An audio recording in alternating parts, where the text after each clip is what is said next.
At tama rin po ba, Atty. Romy Mac, na hindi rin po siya pwedeng i-refile within this year?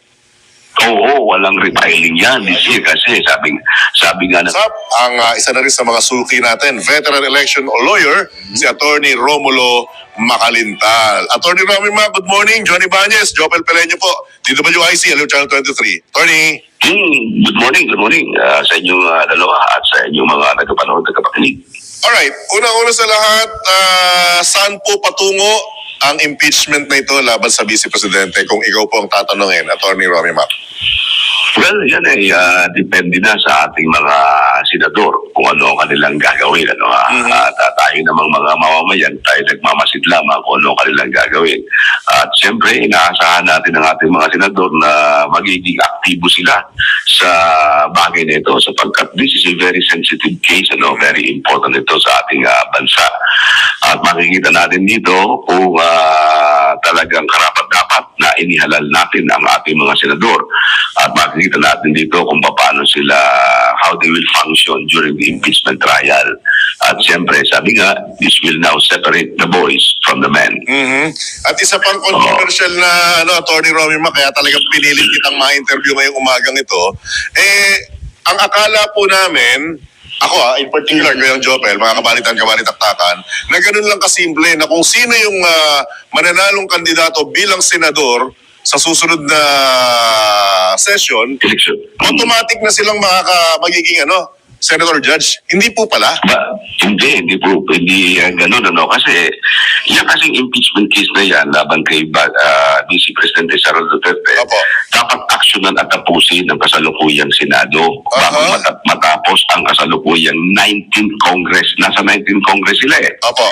So, hindi po pwedeng tumawid ng gano'n na lamang ang kasong yan sa susunod na Congress at 20th Congress kung saan may mga bago ng mga senador o may mga re-elected Congress. Nang ibig sabihin ay nababago ang komposisyon ng nasabing Senado.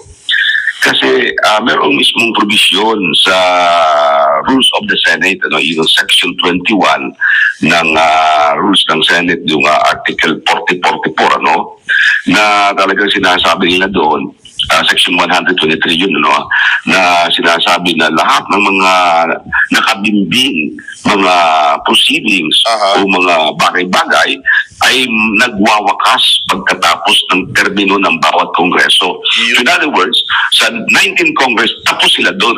Tapos lahat yun. Although sa 20th Congress, pwede namang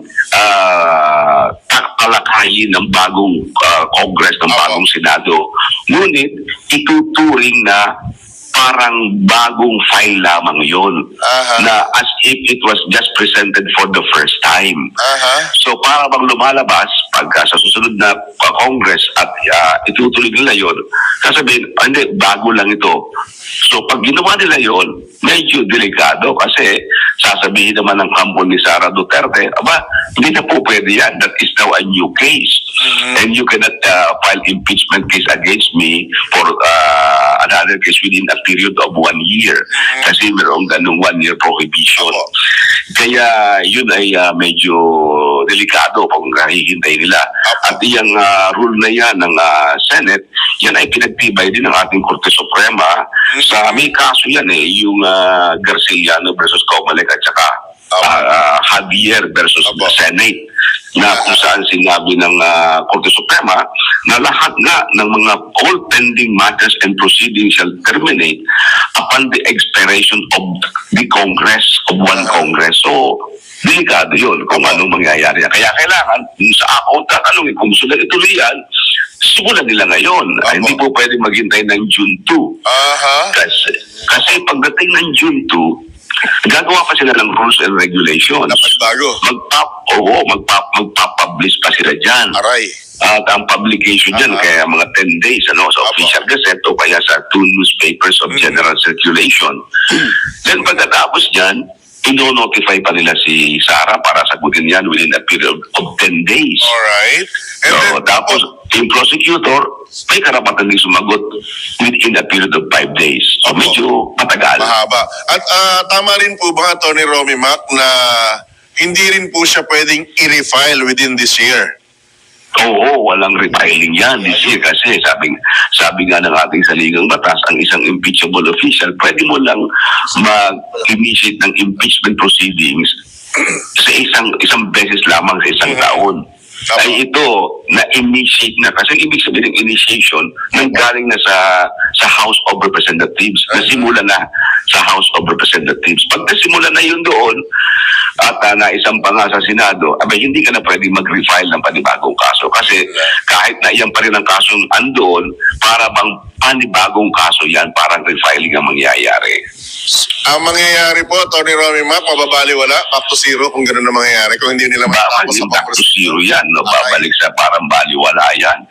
Kaya nagtataka naman ako bakit sasabihin nila na hihintayin pa ng panibagong at saka panibagong Senado. Alam mo, sabi rin ng Korte Suprema, yung mga bagong senador na yan na darating, they are not bound by the acts and deliberations of the old Senate. Ang ibig sabihin, kung halimbawa si Senator A, bagong elect si Senator A, pwede siya mag-object. Aba, wala akong pakialam dyan, kailangan palibago natin talakayin yan. Hindi po pwede yan kasi wala namang kami rito noong mangyari yan eh.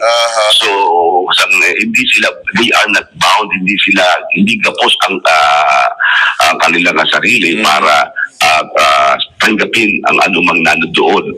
Lahat yan magiging parang bago. Dahil sa bagong Senado yan, kaya bagong patakaran. So, Attorney Mac, paano to? Nanindigan ang Senado sa Senate President Jesus Escudero na sahunin na daw nila tatalakayin itong impeachment complaint. Well, hindi naman si Senator Jesus Escudero ang Senado. Ang Senado ay yung 23 na kasalukuyan.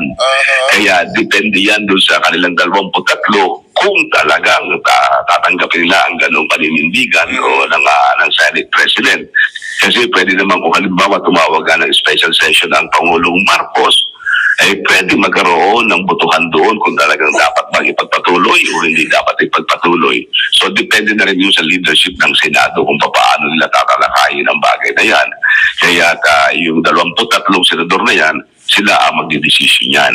Alright. Kasi 23 lang naman sila ngayon eh. Kaya medyo pabor pa yan kay Sara dahil sa kailangan ng Senado ang 16 16. para makuha nila yung conviction para makonvict si Sara. Si Sara naman kailangan niyang 8 para mapatunayan siya ay not guilty. Alam niyo maganda yung prosesong yan eh kasi ito yung article, di ba? 1 to 7.